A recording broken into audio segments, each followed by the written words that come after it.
Hay una batalla interior, porque es que todos, evidentemente todos los personajes quieren entrar un poco en sus similitudes con la sociedad actual, pero todos demuestran, ¿no?, en esa batalla interior cómo se sobrepone a una nueva forma de vida, a una nueva forma de entender la realidad que tienen delante.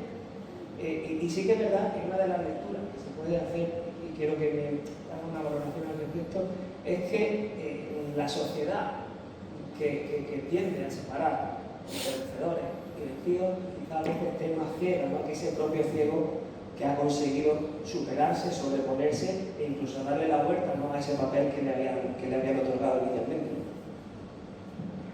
Sí, digamos que el papel que les dio la historia pues era y cuando uno se remonta al pasado, la ceguera casi lo condenaba a uno a ponerse en una plaza a pedir dinero. Los ciegos que vemos en el pasado tenían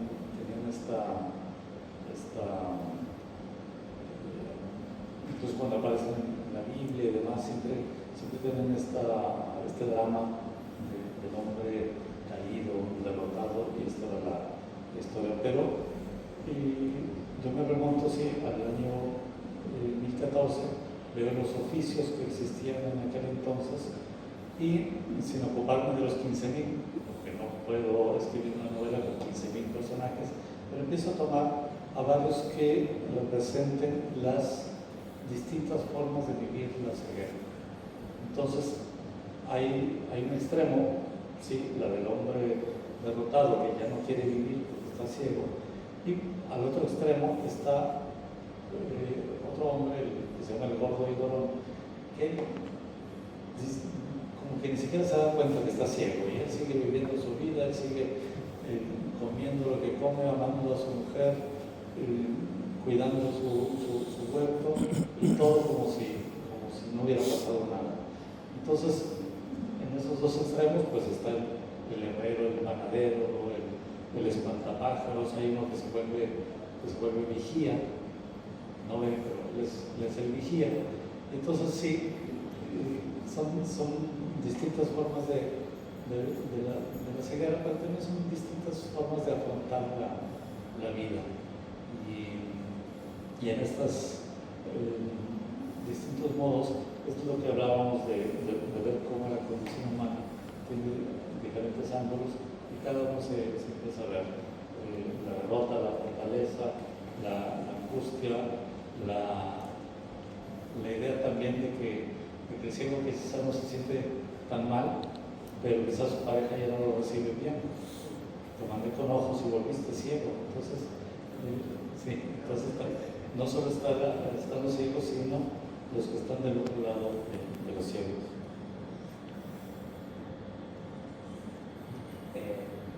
Mañana seguramente te encontrarás con una de nuestras lectoras que es oftalmóloga. El maestro Sacaojos fue uno de sus personajes favoritos. Cuando te enfrentas a este hecho, ¿no?, encuentras esta historia, la encuentras, me imagino que no sería la única que leíste en ese momento, la leerías mucho más. ¿Por qué esta historia de Bulgaria y no, por ejemplo, una historia sobre, no sé, el 3 de mayo de Madrid o algo en España en el 36 o en el 37 o otro lugar? Porque, quiero decir, bueno, ha escrito sobre México, sí, ha escrito, no sé si en algún momento dijiste, no voy a escribir sobre México, y escribiste, no sé si, ¿por qué Bulgaria? Quiero decir, sé que tiene lazos cercanos, pero ¿por qué? Bueno, el caso de Bulgaria tiene que ver con que me topé con esta historia, porque si esta historia hubiese ocurrido en otro país, entonces me habría tentado a escribir sobre ese otro país. Yo lo que iba era detrás de la historia y no de un país. Cuando comencé a escribir, sí tenía soy de Monterrey, una ciudad en el norte de México, que tradicionalmente tenía poca literatura. El norte de México no tiene mucha literatura. Nuestro escritor nacido en Monterrey famoso, claro, era Alfonso Reyes, pero es un escritor que no se hizo en Monterrey, sino que seguía esta tradición de siempre de emigrar a la capital y allá rozarse con el mundo de la cultura. Entonces, en un principio yo pensaba que todas mis novelas iban a ocurrir en Monterrey. Y las primeras que escribo, sí, todas tienen que ver con Monterrey, con el norte, con la región. Y poco a poco se me fue no quedando pequeño, pero necesitaba más historias que contar. Entonces empecé a buscarlas en otro lado. Tengo una novela que ocurre de algún modo en Königsberg, que estaba en la Prusia Oriental. Y la novela se llama Los puentes de Königsberg. Los que les gustan las matemáticas sabrán que hay un problema que se llamaba así, los puentes de Königsberg. Pero para mí era tender el primer puente donde yo salía de Monterrey. Y no salía tanto porque Königsberg, si lo traduzco al español, significa Monterrey. Entonces era un modo ya de estar publicando.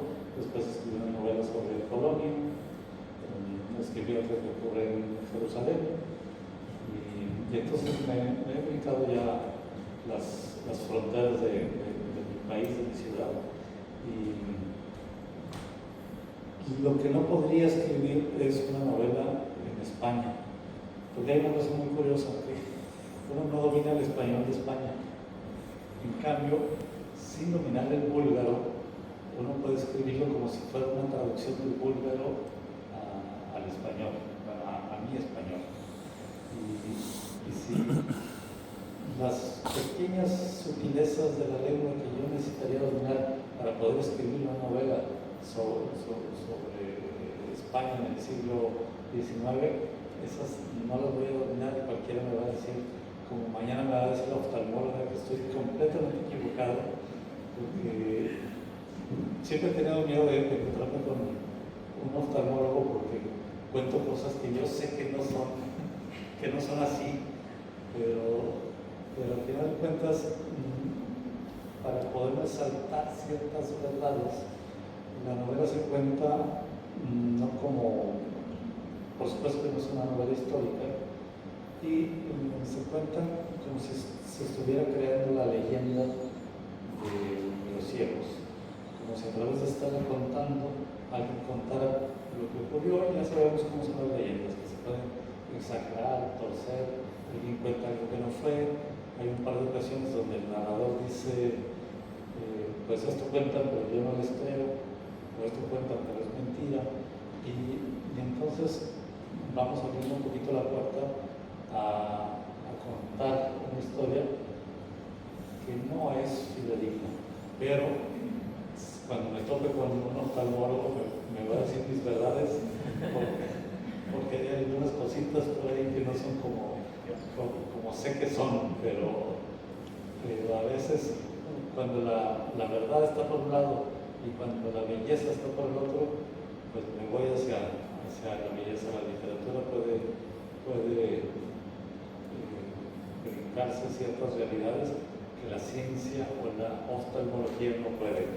Cuando yo me opero un ojo, pues no quiero que nadie esté haciendo ficción con mi ojo, sino que sea muy contundentemente realista.